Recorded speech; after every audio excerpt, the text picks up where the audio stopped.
Hello! Welcome back to PJ lifestyle. So நம்ம இன்றைக்கி என்ன விலாக் பார்க்க போகிறோன்னா, மார்கழி மாதம் முதல் நாள் நான் என்னெல்லாம் பண்ணுறேன் அப்படிங்கிறத உங்கள் கூட ஷேர் பண்ணிக்க போகிறேன். வாங்க பார்க்கலாம்.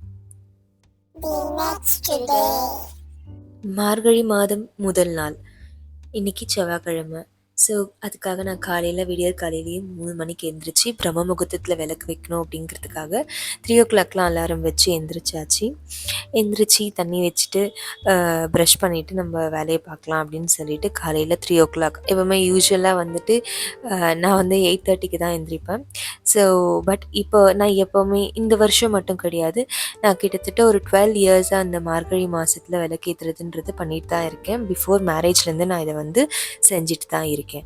சம்டைம்ஸ் ரொம்ப உடம்பு சரியில்லாமல் போகும்போது தான் நான் ஸ்டாப் பண்ணிவிடுவேன். இப்போ நான் வந்துட்டு இன்னிலேருந்து ஸ்டார்ட் பண்ணியிருக்கேன்.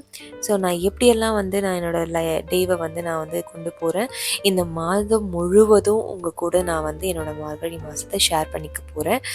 ஒவ்வொரு நாளும் ஒவ்வொரு ஸ்பெஷல் விஷயத்தோடு ஷேர் பண்ணிக்க போகிறேன். அது என்ன விஷயங்கிறது லாஸ்ட்டில் சொல்கிறேன். ஆக்சுவலாக வந்து ஸ்கிப் பண்ணாமல் கண்டிப்பாக ஃபுல்லாக பாருங்கள். அண்ட் இந்த வீடியோ உங்களுக்கு பிடிச்சிருந்தா லைக் பண்ணுங்கள், ஷேர் பண்ணுங்கள், சப்ஸ்கிரைப் பண்ணிவிடுங்க. அண்ட் பொதுவாகவே வந்துட்டு எப்போவுமே வந்து மார்கழி மாதத்தில் தான் காலையில் எழுந்திரிச்சு விளக்கு வைக்கணும்னு கிடையாது. எப்போவுமே நம்ம காலையில் பிரம்ம முகூர்த்தத்தில் விளக்கு வச்சு எந்த வேண்டிக்கினாலுமே அது நல்லபடியாக நடக்கும் அப்படிங்கிறது வந்து நம்பக்கூடிய ஒரு விஷயந்தான். நிறைய விஷயங்கள் நான் என்னோடய லைஃப்பில் நடந்த விஷயங்கள்லேயே வந்து பார்த்தோன்னா நிறைய நடந்திருக்கு. என்னோடய மேரேஜில் நிறைய ப்ராப்ளம்ஸ் இருந்தது. ஸோ அப்போ நான் ஸ்டார்ட் பண்ணேன் இந்த மார்கழி மாதத்தில் நம்ம என்ன வேண்டுனாலும் கிடைக்கும் அப்படிங்கிறத வந்து எனக்கு வந்து ஒருத்தவங்க சொன்னாங்க கல்யாணத்துக்கு முன்னாடி. அதை நான் வந்து இன்னி வரைக்கும் ஃபாலோ பண்ணுறேன். நடக்கலைன்னா நான் ஃபாலோ பண்ணியிருக்க மாட்டேன் இல்லைங்களா? கண்டிப்பாக நடந்துகிட்ருக்கு. நீங்களும் மார்கழி மாதம்னு கிடையாது, பொதுவாகவே தினம் காலையில் எந்திரிச்சு பிரம்ம முகூர்த்தத்தில் விளக்கேற்றி நம்ம என்ன சொல்லி விளக்கேற்றுறோமோ அது கண்டிப்பாக நடக்கும். அது வந்து நம்பக்கூடிய ஒரு விஷயந்தான்.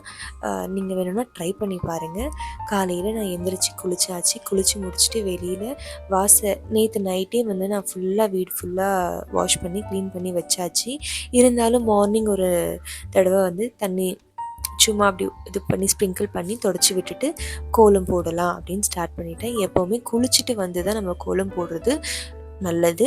குளிச்சுட்டு வந்து கோலம் போட்டு அதுக்கப்புறமா போய் விளக்கேற்றுறது தான் ரொம்ப ரொம்ப விசேஷம்.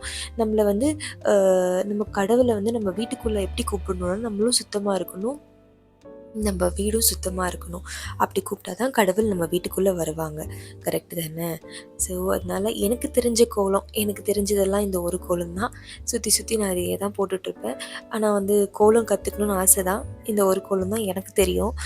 அதனால் ஏதோ எனக்கு தெரிஞ்ச கோலம் எப்படி இருந்தாலும் நம்ம மனசார சாமி கும்பிட்டா கண்டிப்பாக சாமி அதை ஏற்றுப்பாங்கன்றது நான் இத்தனை வருஷத்தில் தெரிஞ்சுக்கிட்ட ஒரு விஷயந்தான்.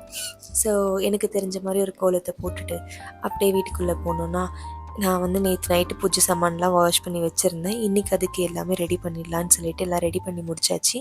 வாசலில் முதல்ல விளக்கேற்றிடலாம். எப்போவுமே வந்து வெளியில் வாசலில் விளக்கேற்றிட்டு தான் உள்ளே கொண்டு போகணும்.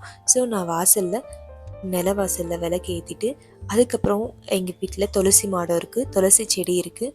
அங்கே போயிட்டு அவங்களுக்கும் வந்து மஞ்சள் குங்குமம்லாம் வச்சுட்டு அங்கே ஒரு கோலத்தை போட்டுட்டு அங்கேயுமே வந்து ஒரு விளக்கு ஏற்றிட்டேன், பூ வச்சுட்டேன். ஸோ எல்லா இடத்துலையுமே பூ வச்சுட்டு விளக்கேற்றிட்டேன். இவங்க லக்ஷ்மி, துளசிங்கிறது வந்து லக்ஷ்மி இல்லையா, அதனால். அப்புறம் என் வீட்டில் ரொம்ப ஃபேவரட்டான ஒருத்தர், இவரை நான் பார்க்காம போகவே மாட்டேன், இவரை பார்க்காம உள்ளே யாரும் வரவும் மாட்டாங்க, அவருக்கு ஒரு விளக்கேற்றியாச்சு. அதுக்கப்புறமா வந்துட்டு எங்கள் வீட்டு பூஜை அறையில் விளக்கேற்றி தீப தூப ஆராதனை எல்லாமே நடக்குது. நம்ம விளக்கேற்றி முடிச்சுட்டு அதுக்கப்புறமா சாம்பிராணி நம்ம புகை போட்டுட்டு அதுக்கப்புறமா வந்துட்டு நம்ம கற்பூரம் காமிச்சு தீப தூப ஆராதனை அப்படிங்கிறது இதுதான். இதெல்லாம் பண்ணி முடிச்சுட்டு நம்ம நிதானமாக உட்காந்து நம்மளோட கஷ்டங்கள் எல்லாத்தையும் அந்த கடவுள்கிட்ட சொல்லி ஷேர் பண்ணி அவங்கக்கிட்ட நம்ம எல்லாத்தையும் சால்வ் ஆகணும் அப்படின்றத நம்ம சொன்னோன்னா அந்த கடவுள் நம்மளோட எல்லா கஷ்டத்தையும் கேட்பாங்கன்றது ஐதீகம் தான். இது நடக்கும். நீங்களும் உங்கள் வீட்டில் செஞ்சு பாருங்கள். அண்ட் வெளியே எல்லாத்தையும் இப்போ டைம் வந்து கரெக்டாக 4:30 நான் சாமி கும்பிட்டுட்டு விளக்கேத்தி முடிச்சுட்டேன். விளக்கேத்தி முடிச்சுட்டு ரோட்ல பார்த்தீங்கன்னா யாருமே கிடையாது. அமைதியாக இருக்குது. அண்ட் ரொம்ப எனக்கு குளிர் தெரியல. பட் ஜில்லுன்னு இருக்கு. ஆனா ரொம்ப குளிர் தெரியல எனக்கு. எல்லா இடத்துலயும் விளக்கேத்திட்டு வீட்ல சுப்ரபாதம் பெருமாளுக்கு சுப்ரபாதம் போட்டிருந்தாங்க. டிவியில் அந்த பாட்டை கேட்டுக்கிட்டே உட்காந்து கொஞ்ச நேரம் ரிலாக்ஸ் பண்ணிட்டு இருந்தேன். ரிலாக்ஸ் பண்ணி முடிச்ச உடனே கொஞ்சம் விடிஞ்சிருச்சு. 6:00 ஆற மாரி இருக்கு. ஸோ 5:45 இப்போ டைம். இப்போ போயிட்டு சாமிக்கு பிரசாதம் பண்ணலான்னு போனேன். எல்லா இடத்துலையும் விளக்கேத்தி முடிச்சு அத அழகா பார்த்து ரசிச்சுட்டு ரொம்ப மனசுக்கு நிறைவா, அமைதியா, ரொம்ப பீஸ்ஃபுல்லான ஒரு மார்னிங். ஆக்சுவலா இத நீங்க ட்ரை பண்ணி பார்த்தீங்கன்னா, நீங்க ஃபீல் பண்ணுவீங்க. நமக்கு ரொம்ப மனசெல்லாம் லேசான மாரி ஒரு ஃபீல் இருக்கும். ஏன் நம்ம மார்கழி மாதத்துல காலையில எந்திரிச்சு விளக்கேத்துறோம் அப்டின்னா, பொதுவாவே அந்த மாதத்துல வந்துட்டு எல்லா எல்லா ரிஷிகளும், எல்லா முனிவர்களும் தேவர்கள நோக்கி பயணம் பண்ணிட்டுருப்பாங்களாம். அப்ப நம்ம என்ன சொன்னாலும் வந்து கடவுள் வந்து கேட்பாங்க அப்படிங்கிறது வந்து பொதுவான கருத்து. ஆனா, அ எப்பவுமே பிரம்ம முகூர்த்தத்துல தான் வந்து நம்ம எல்லா விஷயங்களும் பண்ணும்போது நல்லது நடக்கும் அப்படிங்கிறது, நெறைய கல்யாணம் பண்றதா ஆகட்டும், வீடு குடி போறதாகட்டும், இது எல்லாமே பிரம்ம முகூர்த்தத்துல தான் பண்ணுவாங்க.